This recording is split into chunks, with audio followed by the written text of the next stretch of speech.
نحمده ونصلي على رسوله الكريم وأعوذ بالله من الشيطان الرجيم بسم اللہ الرحمن الرحیم۔ مسلمان کی طاقت کا اصلی منبع، مسلمان کی طاقت کا اصلی منبع، یہ ہے مضمون جس کا آج ہم مطالعہ کریں گے۔ اسے مولانا ابو العلا مودودی رحمۃ اللہ علیہ نے تحریر کیا ہے۔ مولانا لکھتے ہیں، دوسری صدی ہجری کی ابتدا کا واقعہ ہے کہ سجستان دور حج یعنی افغانستان کے فرما روا نے، جس کا خاندانی لقب رتبیل تھا، بنی امیہ کے عمال کو خراج دینا بند کر دیا۔ پیہم چڑھائیاں کی گئیں مگر وہ مطیع نہ ہوا۔ یزید بن عبد المالک اموی کے عہد میں جب اس کے پاس طلب خراج کے لیے سفارت بھیجی گئی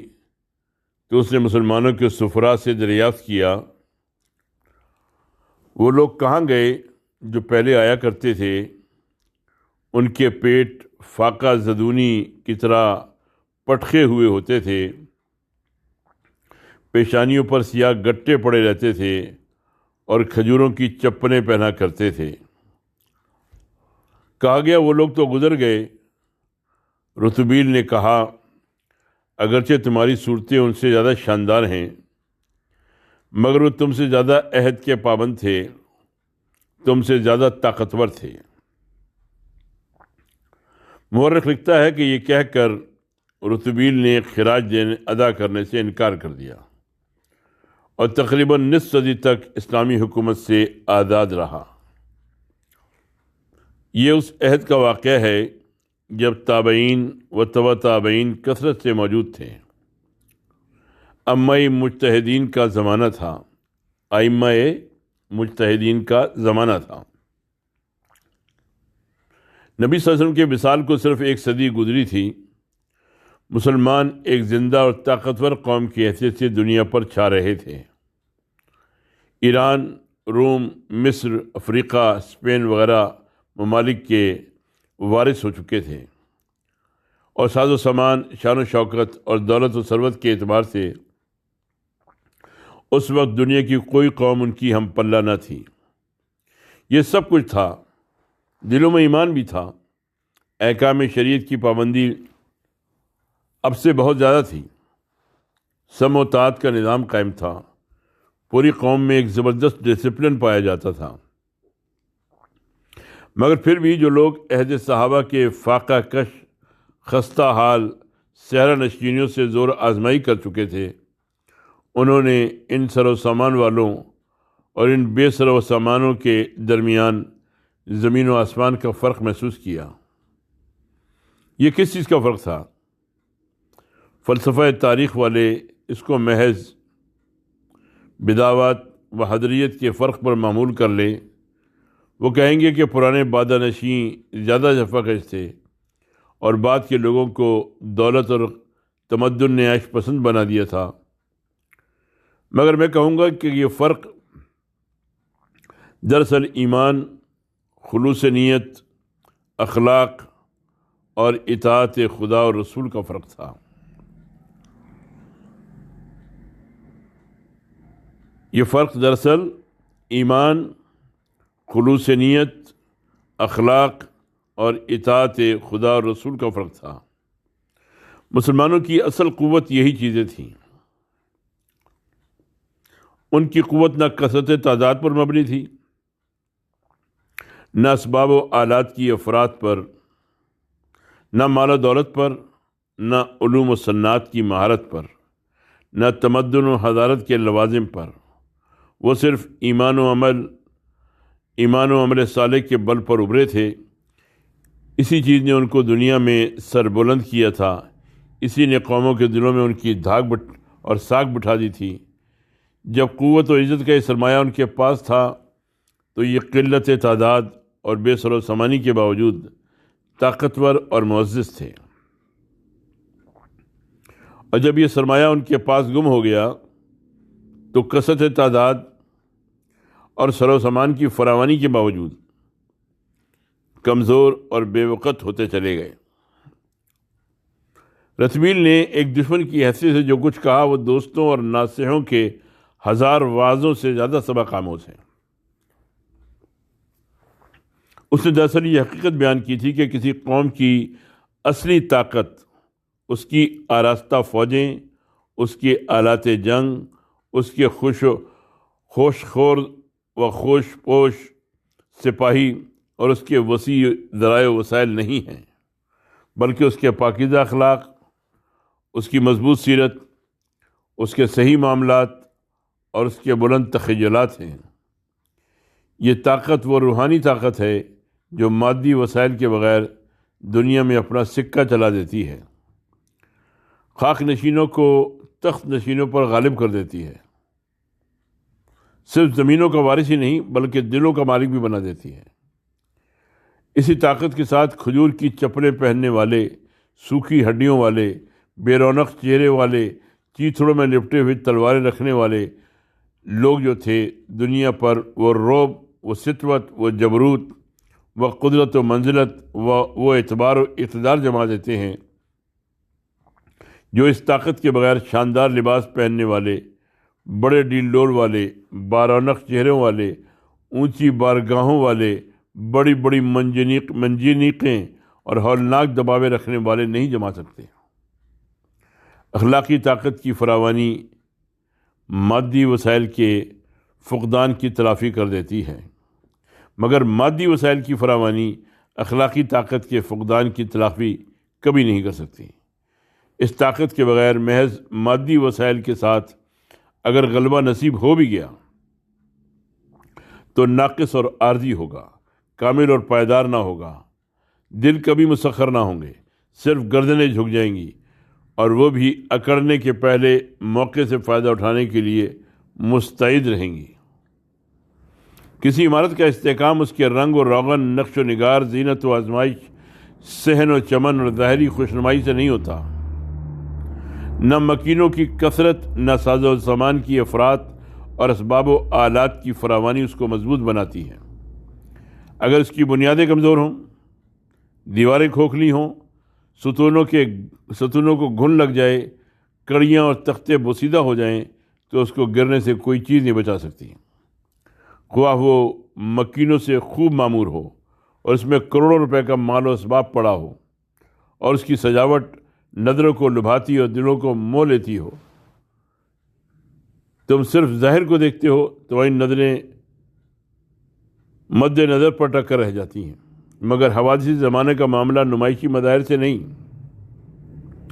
بلکہ اندرونی حقائق سے پیش آتا ہے۔ وہ عمارت کی بنیادوں سے نبرد آزما ہوتے ہیں،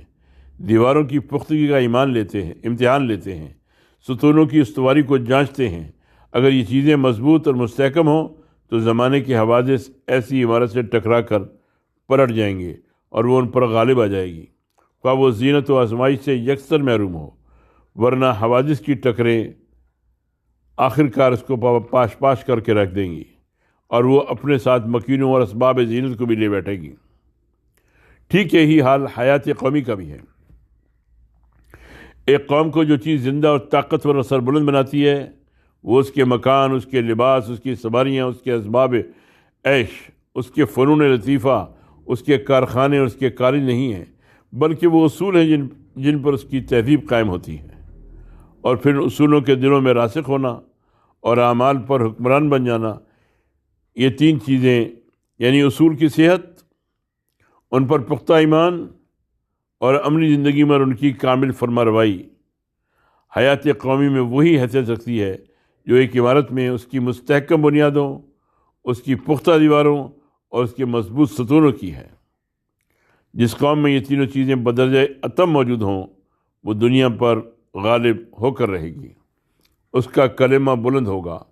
خدا کی زمین میں اس کا سکہ چلے گا،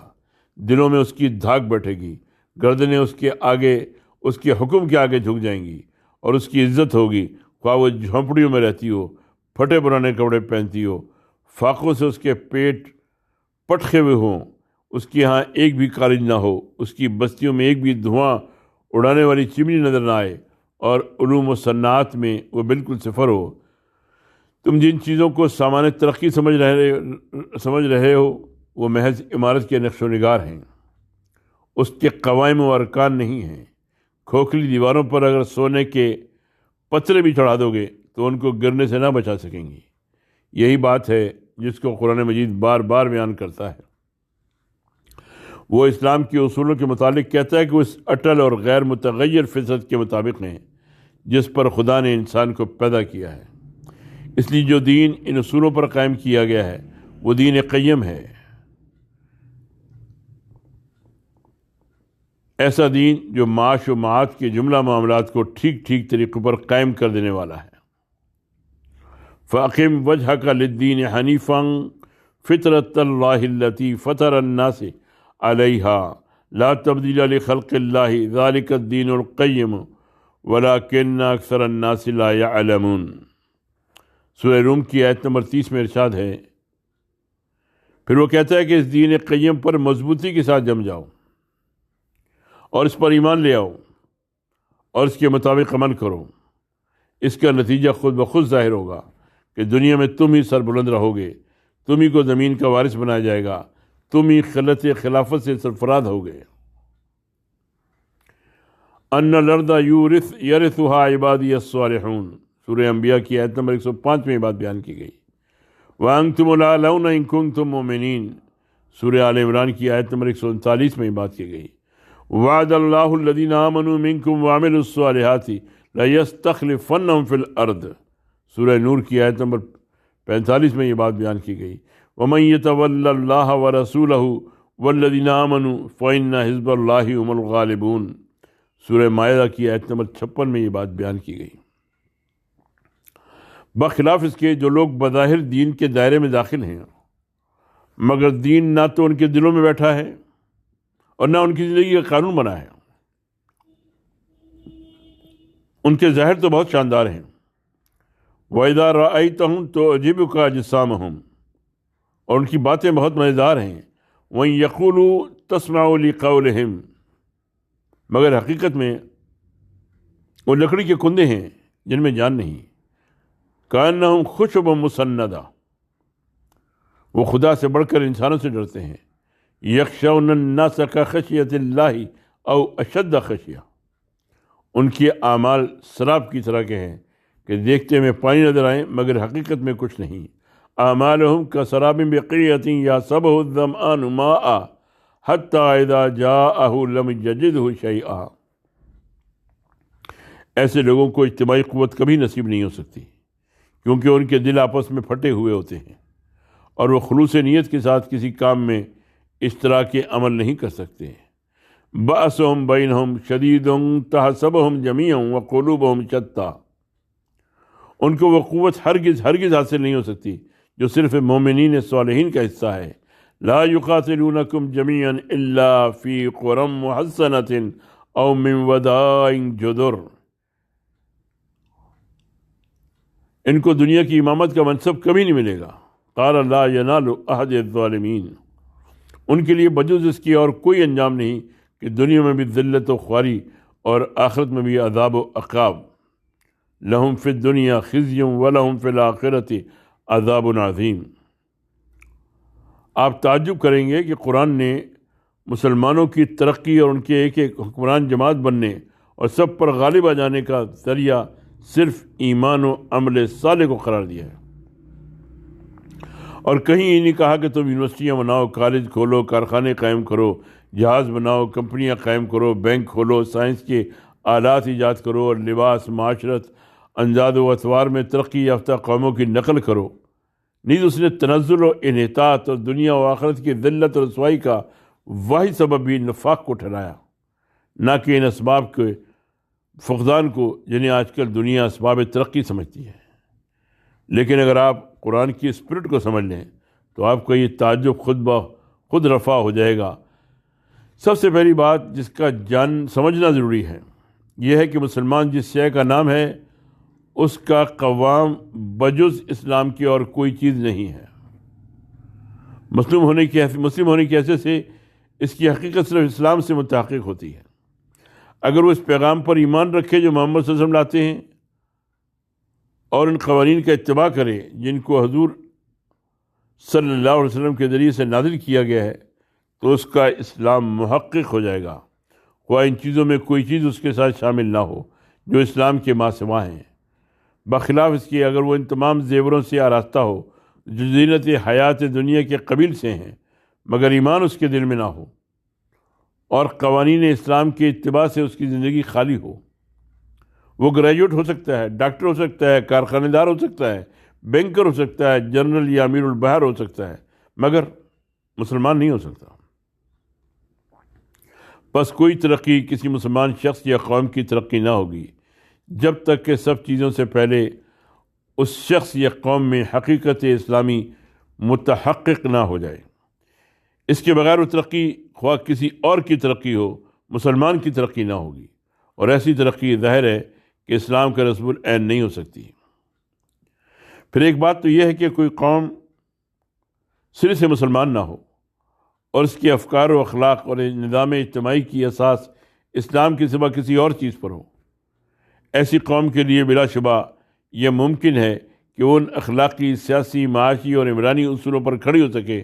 جو اسلام سے مختلف ہیں، اور اس ترقی کے منتہی کو پہنچ جائے جس کو وہ اپنے نقطۂ نظر سے ترقی سمجھتی ہو۔ لیکن یہ بالکل ایک امر دیگر ہے کہ کسی قوم کی افکار، اخلاق، تمدن، معاشرت، معیشت اور سیاست کی بنیاد اسلام پر ہو اور اسلام ہی میں وہ عقیدے اور عمل دونوں کے لحاظ سے ضعیف ہو۔ ایسی قوم مادہ ترقی کے وسائل خواہ کتنی ہی کثرت اور فراوانی کے ساتھ مہیا کر لے،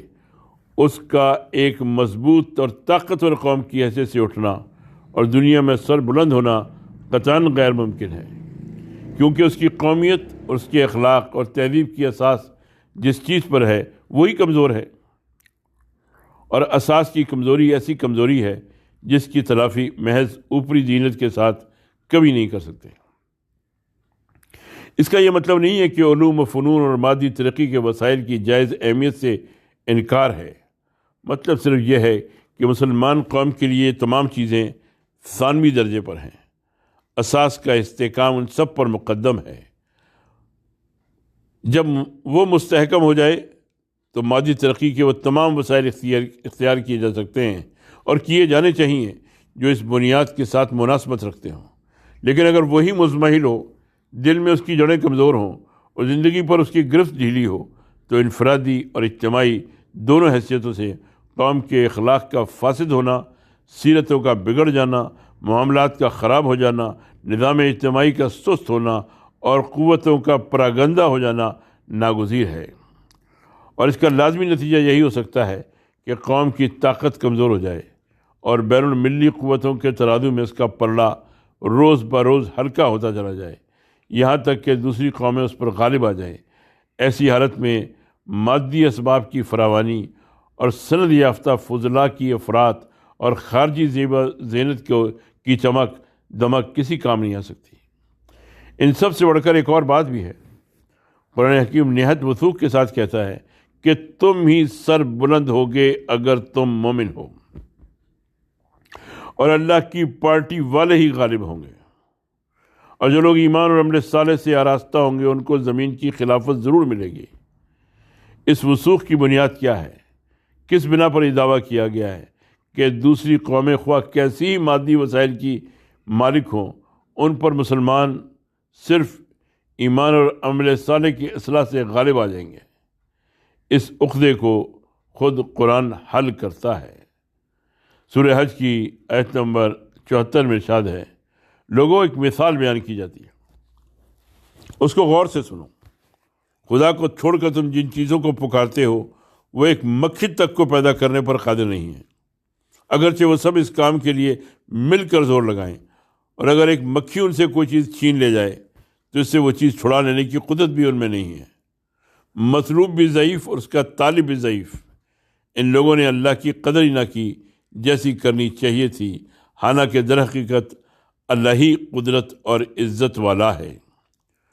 اور پھر سورہ عنکبوت کی آیت نمبر 21 میں ارشاد ہے، جن لوگوں نے خدا کے سوا دوسروں کو کارساز ٹھہرایا ان کی مثال ایسی ہے جیسے مکڑی کہ وہ گھر بناتی ہے، حالانکہ سب گھروں سے کمزور گھر مکڑی کا گھر ہے۔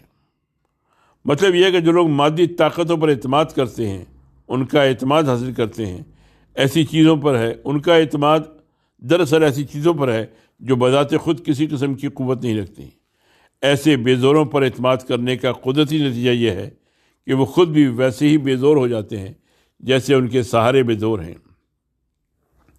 وہ اپنے نزدیک جو مستحکم قلعے بناتے ہیں وہ مکڑی کے جالے کی طرح کمزور ہیں،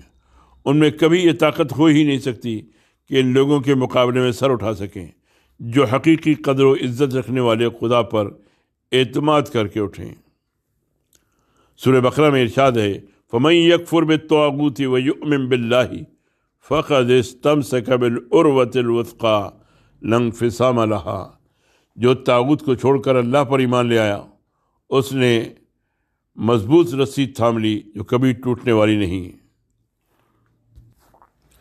قرآن دعوے کے ساتھ یہ کہتا ہے کہ جب کبھی اہل ایمان اور اہل کفر کا مقابلہ ہوگا تو غلبہ اہل ایمان ہی کو حاصل ہوگا۔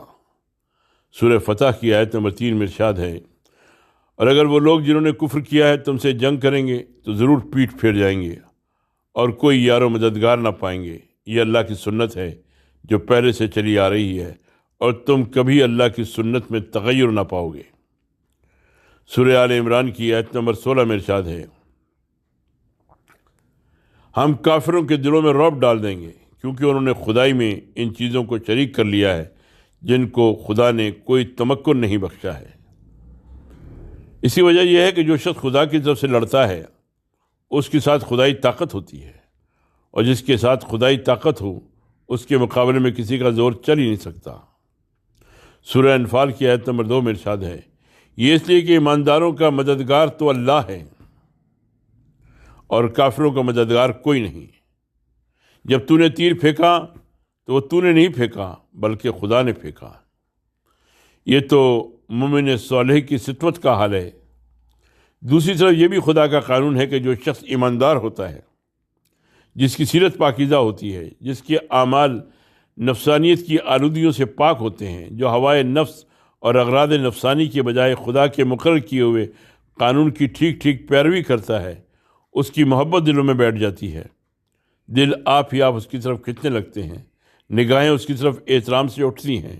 معاملات میں اس پر اعتماد کیا جاتا ہے، دوست تو دوست دشمن تک اس کو صادق سمجھتے ہیں اور اس کے عدل، اس کی عفت اور اس کی وفا شاری پر بھروسہ کرتے ہیں۔ سورہ مریم کی آیت نمبر 6 میں ارشاد ہے ان الذین آمنوا وعملوا الصالحات سیجعل لهم الرحمن ودا، جو لوگ ایمان لے آئے اور جنہوں نے نیک عمل کیے اللہ ان کی محبت دلوں میں ڈال دے گا۔ سورہ ابراہیم کی آیت نمبر 17 میں ارشاد ہے یثبت اللہ الذین آمنوا بالقول الثابت فی الحیات الدنیا وفی الآخرہ، ایمان لانے والوں کو اللہ ایک قول ثابت کے ساتھ جمع دیتا ہے، دنیا کی زندگی میں بھی اور آخرت میں بھی۔ سورہ نحل کی آیت نمبر 97 میں ارشاد ہے من عمل صالحا من ذکر او انثی وهو مؤمن فلنحیینہ حیاتا طیبہ وَلَنَجْزِيَنَّهُمْ أَجْرَهُمْ بِأَحْسَنِ مَا كَانُوا يَعْمَلُونَ، جو کوئی نیک عمل کرے گا خواہ وہ مرد ہو یا عورت اور اس کے ساتھ وہ مومن بھی ہو تو ہم ضرور اس کو بہترین زندگی بسر کرائیں گے اور ان بہترین اعمال کا اجر دیں گے جو وہ کرتے رہے۔ مگر یہ سب کس چیز کے نتائج ہیں؟ محض زبان سے لا الہ الا اللہ کہنے کے نہیں، مسلمان کے سے نام رکھ لینے اور معاشرت کے چند مخصوص اطوار اختیار کرنے اور چند گنی چنی رسمیات ادا کر لینے کے لیے نہیں۔ قرآن حکیم ان نتائج کے ظہور کے لیے ایمان اور عمل صالح کی شرط لگاتا ہے۔ اس کا منشا یہ ہے کہ لا الہ الا اللہ کی حقیقت تمہارے قلب و روح میں اس قدر جاگوزی ہو جائے کہ تمہارے تخیلات و افکار اور اخلاق و معاملات سب پر اسی کا غلبہ ہو، تمہاری ساری زندگی اسی کلمہ طیبہ کے معنوی قالب میں ڈھل جائے، تمہارے ذہن میں کوئی ایسا خیال راہ نہ پا سکے جو اس کلمے کے معنی سے مختلف ہو، اور تم سے کوئی ایسا عمل سرزد نہ ہو جو اس کلمے کے مقتضا کے خلاف ہو۔ لا الہ الا اللہ کو زبان سے ادا کرنے کا نتیجہ یہ ہونا چاہیے کہ تمہاری زندگی میں اس کے ساتھ ایک انقلاب برپا ہو جائے، تمہاری رگ رگ میں تقویٰ کی روح سرایت کر جائے، اللہ کے سوا تمہاری گردن کسی طاقت کے آگے نہ جھکے، اللہ کے سوا تمہارا ہاتھ کسی کے آگے نہ پھیلے، اللہ کے سوا کسی کا خوف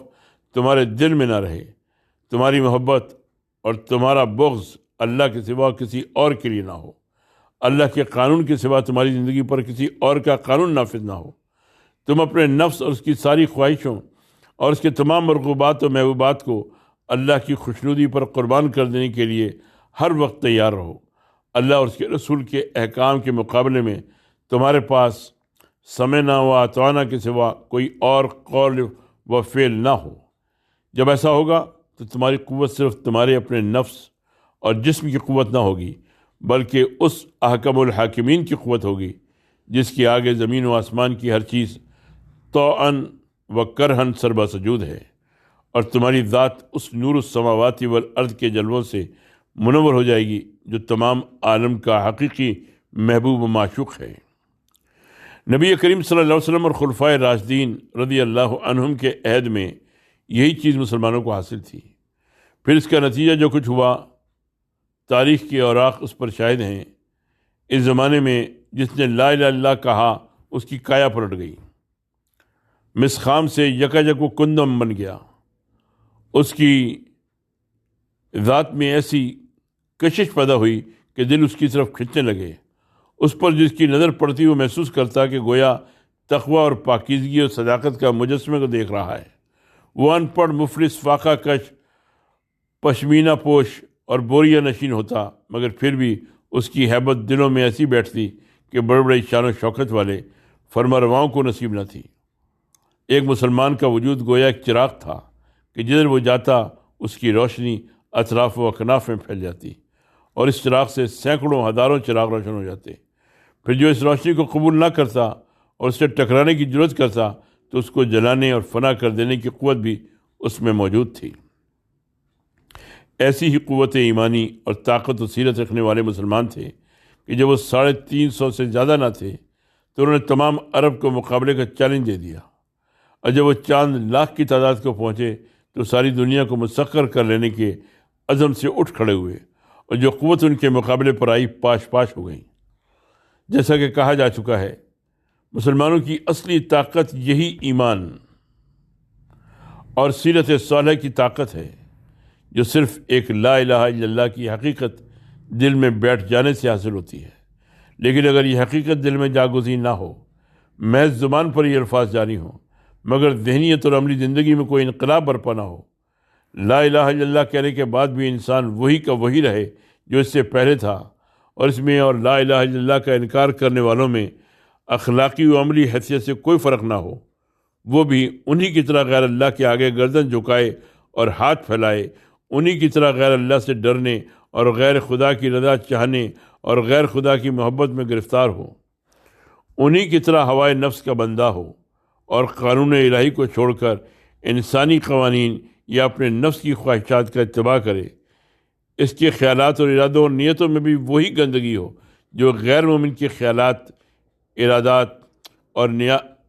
نیات میں ہو سکتی ہے، اور اس کے اقوال و افعال معاملات ویسے ہی ہوں جیسے غیر مومن کے ہوتے ہیں، تو پھر مسلمان کو نہ مسلمان پر فوقیت کس بنا پر ہو؟ روح ایمان اور روح تقوی نہ ہونے کی صورت میں ایک مسلمان ویسے ہی ایک بشر تو ہے جیسا ایک نامسلمان ہے۔ اس کے بعد مسلم اور غیر مسلم کا مقابلہ صرف جسمانی طاقت اور مادی وسائل کے اعتبار سے ہوگا، اور اس مقابلے میں جو طاقتور ہوگا وہ کمزور پر غالب آ جائے گا۔